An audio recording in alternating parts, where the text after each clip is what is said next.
എനിക്കങ്ങോട്ട് digest ആവുന്നില്ല. ചിലപ്പോ ഈ പോലീസ് ബുദ്ധിയുടേതാവും. ഇത്രയും സുന്ദരിയായ ഒരു പെൺകുട്ടിയെ ഇതുവരെ ഒരുത്തനും പ്രേമിച്ചിട്ടില്ലെന്നോ?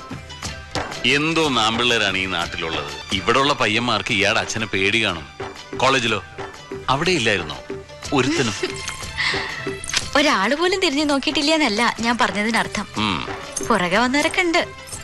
പക്ഷേ നമുക്കും കൂടി തോന്നണ്ടേ? അപ്പോഴല്ലേ അതിന് ലവ് എന്നൊക്കെ പറയാൻ പറ്റൂ. താങ്ക് ഗോഡ്, ആരോടും തോന്നിച്ചില്ലല്ലോ നീ. അങ്ങനെ താങ്ക്സ് പറയണ്ട, ഒരാളോട് തോന്നിയിരുന്നു.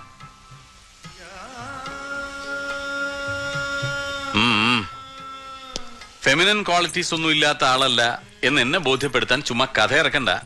കഥയല്ല ശ്രീനി, ഒരു സ്കൂൾ ടൈം തൊട്ട് ഡിഗ്രി ടൈം വരെയൊക്കെ മനസ്സിൽ കൊണ്ട് നടന്നിട്ടുണ്ട്.